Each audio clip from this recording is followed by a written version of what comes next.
Les apparitions d'humanoïdes, nos étranges visiteurs vus à travers les rencontres du troisième type Eric Zurcher. Zurcher, je sais pas, j'ai jamais su. Voilà, et là je vais lire les groupes 3. Entités... Attendez que je me retrouve. Des entités typologie. Ça y est, ça commence à se réveiller. Ça fait au moins 3 semaines, un mois que le docteur Raoult, le professeur, avait dit que la chloroquine ça marche. On l'a pris pour un débile. Formidable. Après, on a parlé de la vitamine C, un docteur en Chine, pareil. Hein, on l'a pris pour, voilà, en injectable. Et c'est seulement depuis 2-3 jours qu'on commence à parler de la chloroquine. C'est bien bon. C'est pour ça que j'en mettrai toujours ça en dessous de ma page par rapport au coronavirus. Voilà, hein, des moments, il faut peut-être écouter un petit peu aussi de ceux qui sont sur Internet. Je pense que il vaut mieux, beaucoup mieux. Groupe 3, c'est parti. C'est beaucoup plus fondé déjà. De 1, beaucoup plus. Allez, c'est parti.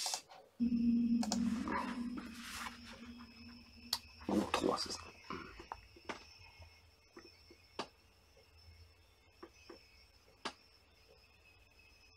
Quand vous allez voir, vous allez penser à Chewbacca. Ou je sais pas quoi.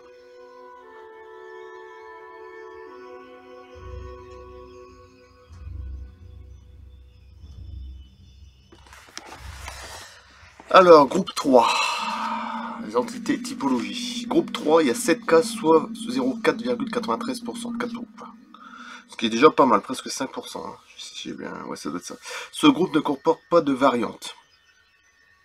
Il rassemble tous les ufonautes dont le corps est couvert de poils. Ces apparitions posent un véritable problème dans la mesure où l'aspect archaïque des êtres paraît difficilement conciliable avec l'hypertechnologie dont se parle l'OVNI. La démarche réductrice est donc de mise, même à l'intérieur du milieu ufologique où l'on évoque des canulars ou des confusions possibles avec des singes.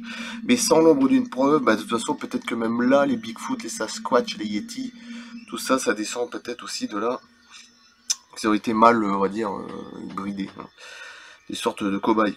Cette attitude se trouve renforcée par la répartition temporelle et géographique des apparitions qui se sont produites durant les années 50 et dans 2 pays seulement. La taille varie de 0,90 cm à 1,50 m. C'est déjà une bonne taille. Hein. Tout le corps est velu avec des poils noirs ou bruns, seuls les yeux sont visibles, les témoins les décrivent comme gros, ronds et globuleux. Le corps paraît souple et agile. L'attitude est tantôt indifférente, je vais faire après la description, tantôt agressive, le comportement paraît primaire. Ces êtres se servent également du fameux tube paralysant. Tous les cas français ont lieu dans une période comprise, et ça c'est bien parce que c'est français, entre le 25 septembre et le 24 octobre 1954, dont 1954 fut la plus grande vague, pratiquement l'une des plus grandes vagues en France, hein, voilà.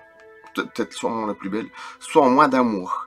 Dans les 7 observations, 8 êtres ont été aperçus. Une 8e, et c'est marrant parce que la musique que je passe derrière, c'est Alien, le 8e passager.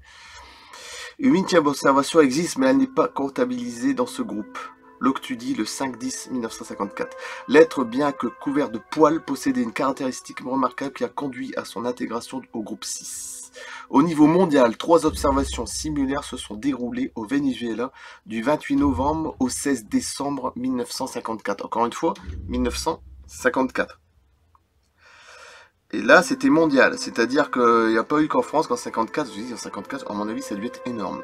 Les créatures se sont montrées à cette occasion particulièrement agressives, attaquant férocement les témoins avec leurs griffes. S'il ne s'agit pas d'histoire inventée ou de confusion avec des animaux, je pense au chupacabra, suceur de chèvre, je suis désolé. S'il ne s'agit pas d'histoire inventée ou de confusion avec des animaux, ces épisodes restent une énigme indéchiffrable à l'heure actuelle, sauf à admettre que les théories nous fassent défaut, ce qui est tout à fait possible. Et voici la bête, la créature assez épouvantable. Voilà.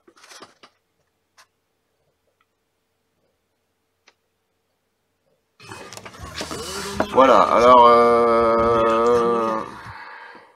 c'est pas grave. Vraiment bien dégueulasse.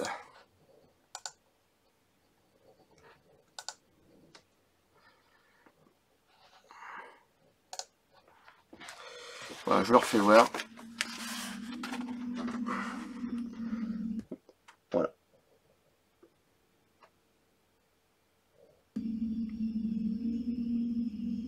Excusez-moi pour cette petite coupure. C'est internet. Je coupe. Merci.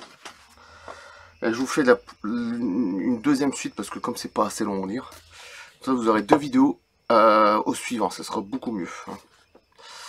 Et arrêtez avec cette psychose de coronavirus. Surtout. Parce que je pense que... on en a ras-le-bol les médias. Je coupe. Merci. À bientôt. Juste après.